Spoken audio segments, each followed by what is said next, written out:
vamos estudar sobre Teorema de Pitágoras.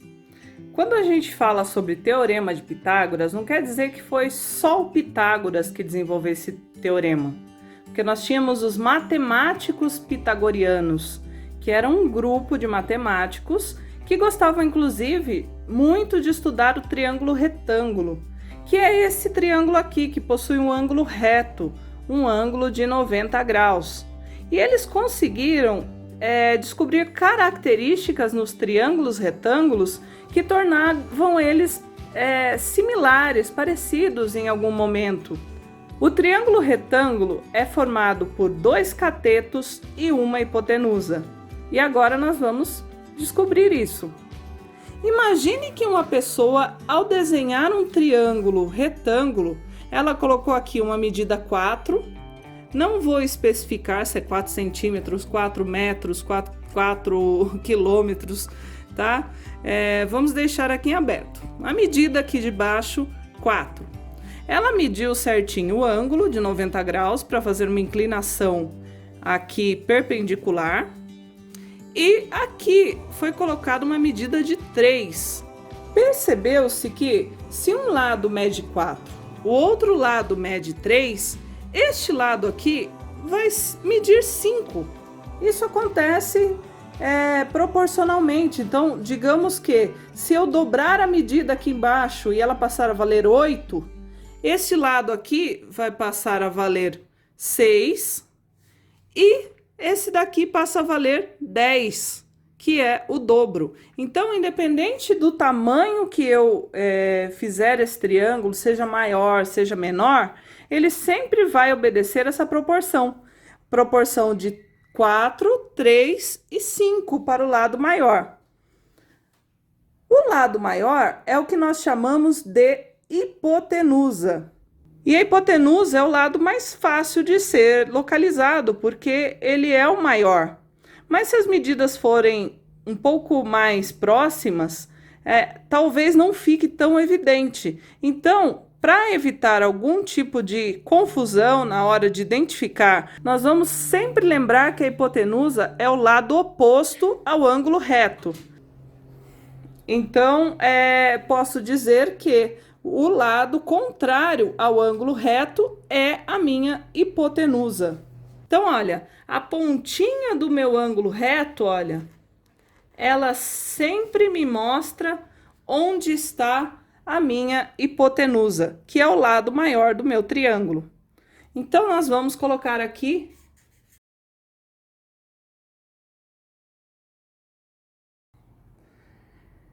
hipotenusa.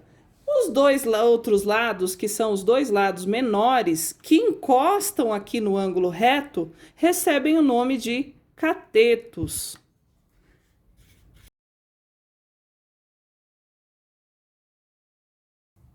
Portanto, num triângulo retângulo, eu tenho uma hipotenusa com 2 catetos. O que significa isso?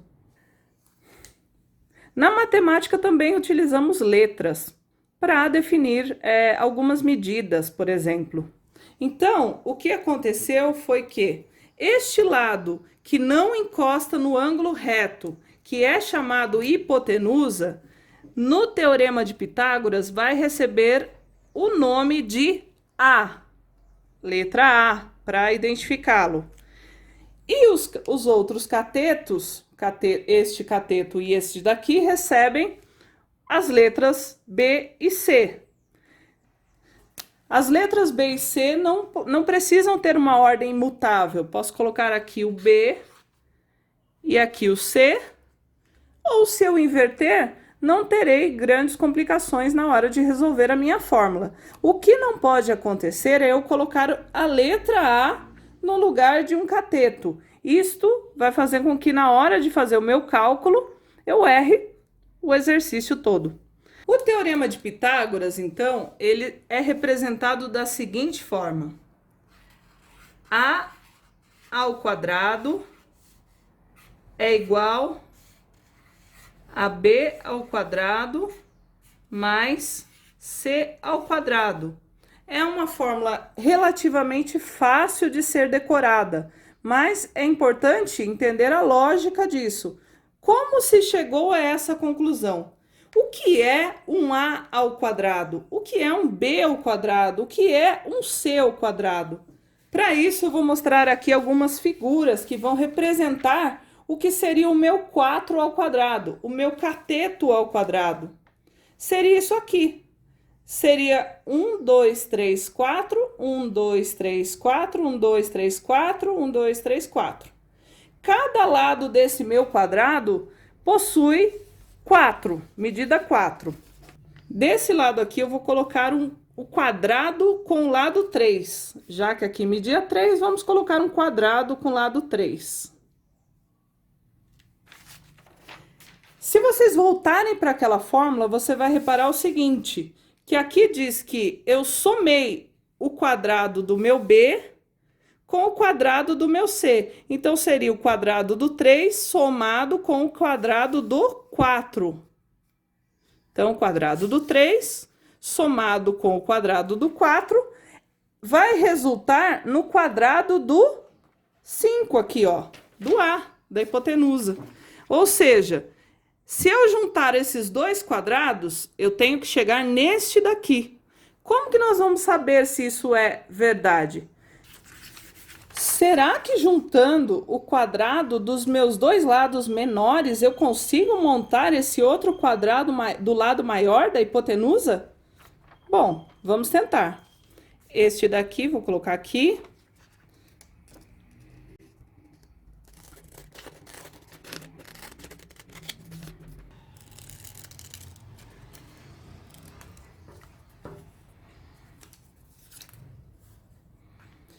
Prontinho!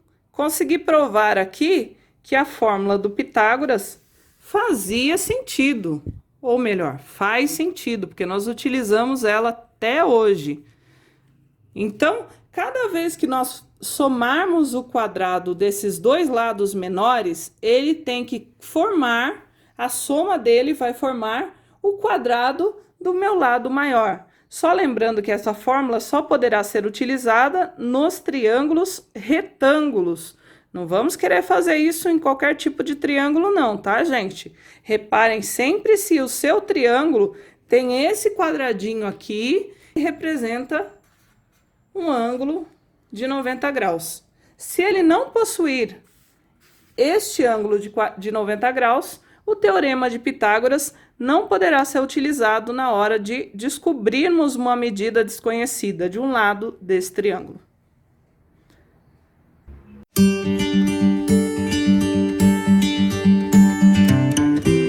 Agora vamos ver como utilizar o teorema de Pitágoras na prática.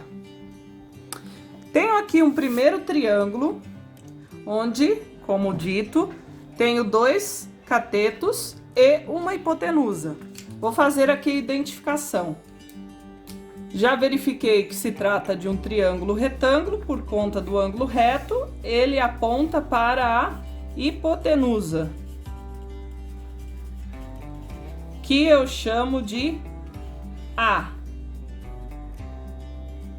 Completo os dois catetos com as letras B e C, independente de onde eu colocar, não vai alterar a minha conta, o meu cálculo. E agora já posso substituir isso na minha fórmula ou no meu teorema. A ao quadrado é igual B ao quadrado mais C ao quadrado. No lugar do A, colocarei aqui o valor x, que é o que se encontra aqui na hipotenusa, é um valor desconhecido. Então, no lugar do A, colocarei o x. Não esqueçam de colocar o elevado ao quadrado em cima desse x. No lugar do B, colocarei o 12. 12 elevado ao quadrado também. Mais o C, que é 16, substituo o meu C por 16 elevado ao quadrado. Agora vamos utilizar a tabuada especial que já mostrei para vocês em outra aula para facilitar aqui o cálculo da minha potência. Então, Copio o meu x ao quadrado, por enquanto não faço nada com ele, calculo o meu 12 ao quadrado. Se vocês olharem lá na tabuada especial, vou projetar aqui do lado o resultado, que é 144 mais 16 ao quadrado, que equivale a 256. Feito isso, continuamos a nossa conta. X é igual, aqui você vai ter uma soma, 144 somado com 256, 400. Coloco aqui o meu 400. Quase cheguei no final. Lá no meu desenho, eu queria o valor do x e não o valor do x ao quadrado. Então, eu preciso remover esse quadrado daqui, esse elevado a 2. O contrário da potência é a raiz. Então, o contrário do elevado ao quadrado é a raiz quadrada. Então, quando eu passar esse 2 para o outro lado, ele passa em forma de raiz quadrada. Então, vai ficar raiz quadrada de 400. Vejam que eu não deixei aqui o 2, tá? Ele se transformou na raiz. Então, ele precisa sair. X é igual, novamente, fazemos a consulta na tabuada especial. Raiz quadrada de 400 é 20. Pronto.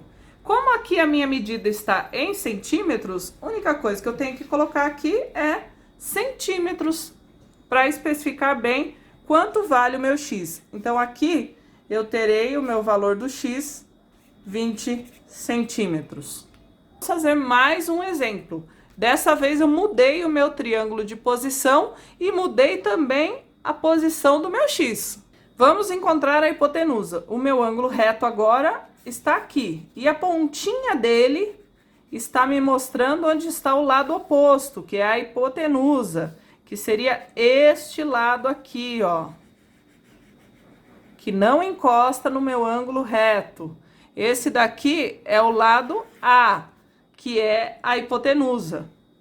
Vou colocar aqui B e C. Isso, como eu disse, tanto faz o B e o C. Novamente, copio o teorema de Pitágoras. A ao quadrado é igual a B ao quadrado mais C ao quadrado. Substituindo esses valores, no lugar do A, colocarei 25. Então, aqui entrou o meu 25. No lugar do B, vai entrar o meu X. Reparem que agora o X ficou para o lado direito do meu sinal de igual. Mas, aqui eu coloco o meu C, que é 24. Volto aqui colocando a potência em cada um deles, ok? Não esqueçam essa parte. Volto para minha tabuada especial e colocarei os valores referentes ao 25 ao quadrado e o valor referente ao 24 ao quadrado. 25 ao quadrado, 625. Copio meu x ao quadrado mais 24 ao quadrado, 576. Reparem bem que aqui nós temos um outro probleminha. Eu não tenho como fazer a conta ou o cálculo com esses dois números porque eles estão separados pelo sinal de igual. Então, eu preciso que os dois estejam do mesmo lado para que eu possa fazer esse cálculo. E o mais simples aí é vocês trazerem esse 576 para frente, junto com o 625. Então, a gente sempre aprendeu que quando o número pula aqui por cima, né, do sinal de igual, a gente muda a operação. Então, se ele era uma soma, ele vai passar como uma subtração. Então, vai ficar assim, copio primeiro o 625, que já estava aqui. Depois eu trago o meu 576, já mudando o sinal dele. para menos e deixo do outro lado sozinho o meu x ao quadrado. Então, manteve, mudou para frente. Faço agora uma conta de menos, porque agora eu posso fazer esse cálculo. Ambos estão do mesmo lado do sinal de igual, estão do meu lado esquerdo. Resultado, 1201 igual a x ao quadrado. A mesma regra que eu apliquei aqui também é válida para cá. Então, não quero o valor do x ao quadrado, quero o valor do x. Vou tirar esse quadrado, passar em forma de raiz. Ele vem aqui, ó, forma de raiz quadrada. Então, eu coloco esse 1201 dentro da raiz e vai sobrar aqui. Posso até inverter agora no resultado final. Isso se esse valor tiver uma raiz quadrada exata. No caso, não existe uma raiz exata de 1201. Então, eu vou só mostrar aqui para vocês na calculadora 1201 raiz quadrada. Dá um número não exato. O que pode ser feito é ou mantém o número em forma de raiz, ok? Ou vocês podem, se o professor autorizar, né, colocar um valor aproximado. Então, posso pegar aqui duas casas após a vírgula, 34,65. Como eu arredondei esse número, não peguei o valor todo, eu preciso colocar aqui um sinal, esse tio em cima do sinal de igual, que representa o valor aproximado. Então, x é aproximadamente 34,65. Diferente daqui, que o x é igual, é exato, aqui o x é aproximado. Agora que vocês já aprenderam o Teorema de Pitágoras, pelo menos a essência dele, tá na hora de treinar, né, gente? Porque matemática não se aprende apenas observando. Bora colocar a mão na massa?